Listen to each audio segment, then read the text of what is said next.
23일 수요일 마감입니다요.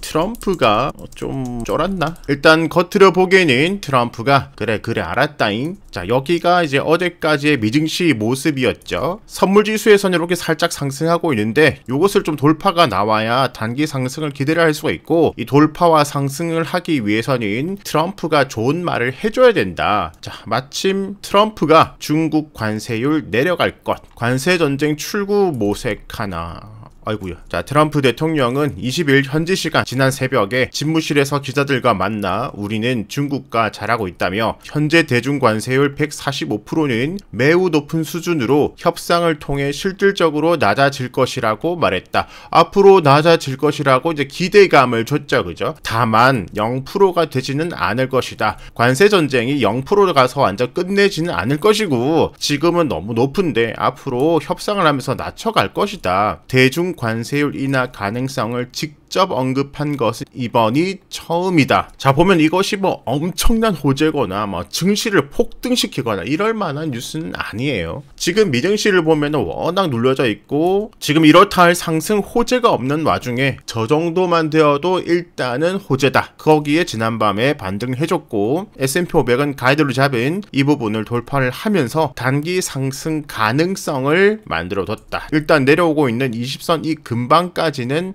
올라갈 수가 있겠는데, 최근에 20선에서 계속해서 저항을 받고 내려왔죠. 그죠? 그런데 이번에 20선을 돌파하고 올라가기 위해서는 일단 20선 근방까지 올라갔다가 그 근방에서 또 다른 대형 악재가 나오지 않고 계속해서 뭐 협상을 해 나갈 것이다. 그 뒤에서는 뭘 제재를 하고 뭘 제재를 하더라도 말로는 계속해서 트럼프가 협상을 하고 있고 잘 될 것이다. 이런 말이 나와야 20선 돌파가 되고 60선 전고점대까지 상승을 기대를 해볼 수가 있겠죠. 자, 스콧 베센트 미 재무장관 역시 대통령과 비슷한 발언을 내놓으면서 시장을 달랬다. 투자자 서밋에 참가해서 매우 가까운 시일 내에 미중 긴장이 완화될 것으로 예상한다면서 현재 수준의 관세율로는 현 상황을 지속할 수 없다는데 모두가 공감하고 있다. 그러면서 중국과의 다음 단계 논의가 진행될 것. 일단 시장을 달랬어요. 자, 이렇게 증시가 계속해서 힘을 못 쓰고 또 급등 나오다 다시 또 내려가고, 시장에서는 계속 이제 징징대겠죠. 야, 트럼프 너 별로다. 트럼프 경제정책 안 된다. 최근 또 지지율도 내려가고 지금 트럼프 물러나라고 시위도 나오고 있어요. 자, 이것이 이제 독재와 민주주의 국가의 차이겠죠. 만약에 중국 같은 경우는 그것을 뭐 언론 통제를 해서 강력하게 밀고 나갈 수가 있겠지만, 민주주의 국가 미국 같은 경우는 아무리 트럼프라 하더라도 지지율을 생각을 할 수밖에 없죠. 여론의 질타를 생각할 수밖에 없죠. 자, 내려간다 싶으면은 여기서 트럼프가 시장 눈치를 보면서 중국 제외 다른 국가들은 90일 유예하겠다. 반등. 또 다시 내려오니까 중국하고 잘 지내보겠다. 반등. 뭐 속 좋진 않지만 그래도 신경은 쓰고 있다라는 것을 볼 수가 있겠죠. 그죠? 그러면 우리가 다음에 또 생각해 볼 수가 있겠죠. 이만큼 상승하다 뭐 저점 깨고 내려갈 수도 있고, 좀 더 상승하다 뭐 더 내려갈 수도 있겠지만, 다음에 또 많이 폭락이 나오면은 그때 또 트럼프는 좋은 얘기를 하면서 시장을 달랠 것이다. 자, 다만 중국과의 협상이 지금 당장 되는 것이 아니다. 긴 여정이 될 것이라고 인정했다. 트럼프 행정부가 이 같은 출구 전략을 내비친 것은 최근 미 자산에 대한 신뢰도가 훼손, 달러 가치가 급락을 하고 있죠. 미 장기물 국채 금리가 치솟고 있죠. 금융 시스템 위기론이 불거진 탓으로 해석된다. 자, 그러니까 시장을 달래는 이 호재는 단기적이다. 장기적으로 해결된 것은 없다. 이렇게 트럼프가 시장을 달랬지만 IMF 관세 불확실성 등으로 세계 경제 성장률 대폭 하향. IMF는 올해 세계 경제 성장률을 3.2에서 2.8로 하향을 했고, 한국은 2%에서 1%로 우리나라는 많이 하락한 국가예요. 왜냐하면 우리나라는 수출 주도 국가니까. 중국, 미국에게 수출하는데 중국, 미국이 싸우니까 고래 싸움에 새우 등이 지금 터지는 모양새죠. 일단 트럼프가 찡찡대는 것으로 오구오구 해주고 난 다음에 어제 국장 같은 경우는 추가 상승을 기대하고 여기서 추가 매수를 했었죠. 자, 계속해서 2500포인트 저항 부분을 돌파하면 추가 상승 가능성. 아침부터 갭 상승 시작하고 갭 부분 살짝 채워주고 난 다음에 다시 상승, 양봉 도지로 마감했습니다. 자, 이렇게 보면은 뭐 계속할 것처럼 좋아 보이죠. 거래량도 나오고 뭐 기관도 들어와주고 뭐 계속해서 5선 타고 올라가고 있고, 드디어 이 채널 안쪽으로 들어왔습니다. 자, 채널 안쪽으로 들어왔다는 말은 채널 상단까지 가능성이 열려 있다라는 거예요. 그런데 지금 당장 이렇게 갈 것인가는 잠시 좀 생각을 해봐야 될 것 같다. 자, 여기서부터 이렇게 올라갈 때 줍줍을 하고 난 다음에 여기서부터 가이드를 위로 1, 2, 3차 들었잖아요. 여기가 2차 가이드 기억나시죠? 지난주부터 계속 여기 표시가 되어 있습니다. 1차와 2500포인트는 뚫었고 이제 2차 목표가까지 왔는데 이 2차 목표가 밴드 하방에 딱 멈추고 마감이 되었습니다. 이제 내일 여기 안쪽으로 들어온다면 이 밴드 상방까지 또 기대를 해볼 수가 있을 것 같아요. 그 부분이 이 채널의 또 중심 정도 되는 부분이기도 하고요. 그런데 유튜브 멤버십 채팅방에는 장중에 이렇게 들어오면 올라갈 가능성을 말해드렸지만 지금부터는 비중을 너무 늘리면 안 됩니다. 비중을 늘리지 말고 가진 비중 안에서 매수 매도 순환을 하자. 일단 단기적으로 국장은 많이 상승을 했어요. 지금 코스피 같은 경우는 저점 대비 대략적으로 10% 상승을 했고요. 나올 만큼 나오고 있다는 거죠. 10% 이상부터는 오버슈팅으로 봐야 되고 코스닥 같은 경우는 저점 대비 지금 13, 14% 상승을 하고 있습니다. 대략적으로 비율 볼까요? 밑에서부터 끌어올릴 때 요 정도 끌어올리고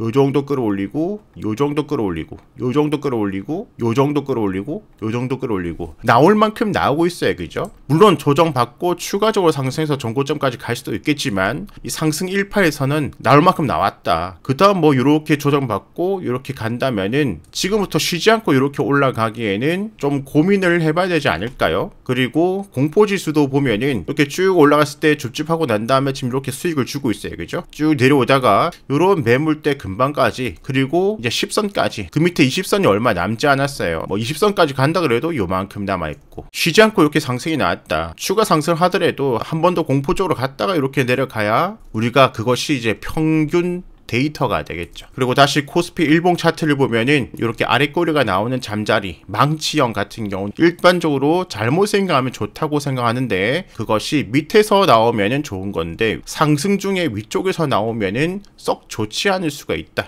이것이 잘못하면은 교수형 캔들이 될 수가 있다. 교수형 패턴이 뭐죠? 올라가다가 망치형이 생기고 난 다음에 그 다음에 음봉이 나오면은 전형적으로 내려가는 패턴. 그래서 지금 딱 저항 부분에서 망치가 나왔죠. 자, 여기서 추가 상승을 할 수도 있고 내려갈 수도 있어요. 중요한 거는 내려갔다가 올라가도 점점 고점을 향해 가고 있다고 생각하는 것이 좋을 것 같다. 자, 예를 들어서 이런 거죠. 자, 지난 8월에 상승기 때 보면은 교수형, 그 다음 조정 살짝 더 상승했지만 결국에는 일주일 뒤에 조정을 받았습니다. 자, 23년 11월에 급락을 하다가 급등을 할 때 교수형이 나오고 살짝 조정받고 추가적인 상승이 나왔지만 이때부터는 옆으로 기어가는 기간 조정 10선 딛고 난 다음에 그 다음에 다시 상승을 해줬죠. 자, 잘 들어보세요. 교수형이 나왔다고 내일부터 무조건 내려갑니다가 아니라 지금부터는 비중을 늘리지 말고 지금부터는 추가 상승이 나오더라도 이제부터는 보너스로 보자.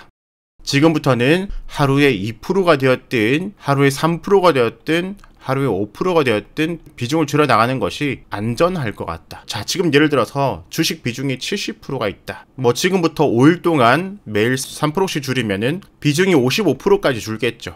5%씩 줄였다면은 더 많이 줄이면 뭐 40%, 30% 줄일 수가 있겠죠. 그렇게 매일 3, 4, 5%씩 줄이다가 내려가면은 손실 줄이고 밑에서 3억 올라가면 땡큐고 뭐 이상적인 그림이 될 거고 당연히 그죠? 근데 이렇게 좀 줄이다가 점점 올라갔다. 지금 주식 비중이 70%인데 40%까지 줄였는데 계속해서 올라간다. 예를 들어서 그 40%만 만족하면 된다라는 거예요. 그러다가 40, 30, 20 그 다음 언젠가 또 내려가겠죠. 그죠? 뭐 조정을 받지 않든 조정을 이렇게 받아도 갭 채고 다시 한번 상승을 한다면은 조금 봐야 될 것이 기술주도 좀 봐야 될 것 같아요. 증시가 상승하면은 기술주가 움직인다. 계속해서 말씀을 드리는 거죠. 반도체 쪽으로 뭐 한미반도체, 뭐 VM. 자, 지금 보면은 뭐 테크윙 20선 올라오고 STI 20선 위로 올라오고 TCK 20선 위로 올라오고 PSK 홀딩스 20선 위로 올라오고 유니테스트 20선 위로 올라오고 주성 엔지니어링 20선 위로 올라오고 서진 시스템 20선 위로 올라오고 동시다발적으로 반도체가 20선 돌파를 해줬죠. 자, 그 다음 2차전지 또한 마찬가지예요.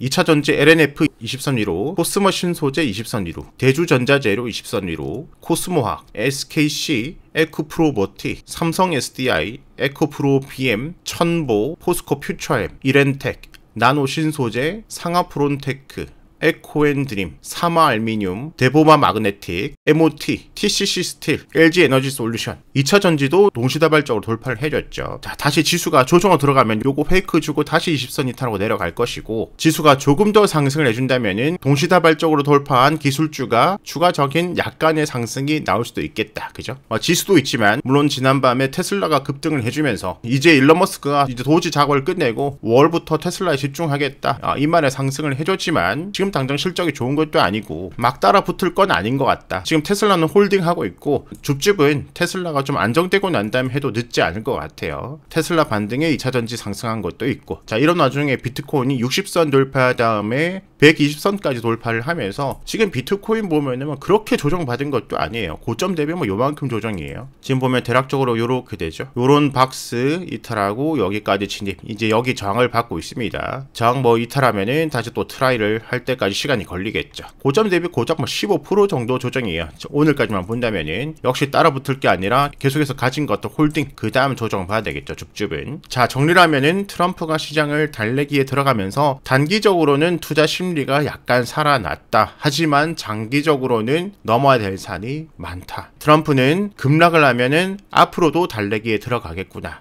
급락은 기회가 될 수가 있겠구나. 여기까지. 그 다음에 미증시가 20선 근방까지는 일단 상승할 수가 있는데 여기서 더 강력하게 치고 올라가기 위해서는 일단 악재가 나오면 안 된다. 계속해서 체크를 해봐야 되고, 국장, 지금 시장 자체가 엄청 좋은 건 아니지만 다른 나라 대비 국장은 지금 매우 괜찮은 편이고 계속해서 상승해주면서 좋은 분위기를 보여주고 있지만 지금부터는 비중을 늘리면 안 되고 하루에 2%, 3%, 4%, 5%라도 욕심을 좀 줄이는 것이 좋겠다. 혹시 추가적으로 상승이 나온다면 기술주 단기적인 반등 기대해 볼 수가 있겠다. 기술주가 올라갈 때는 정치 테마주는 살짝 조용할 수도 있겠다. 반대로 여기서 무너진다면 기술주 페이크 주고 다시 내려갈 것이고 계속해서 정치 테마주가 움직이는 시장이 되겠다. 그죠?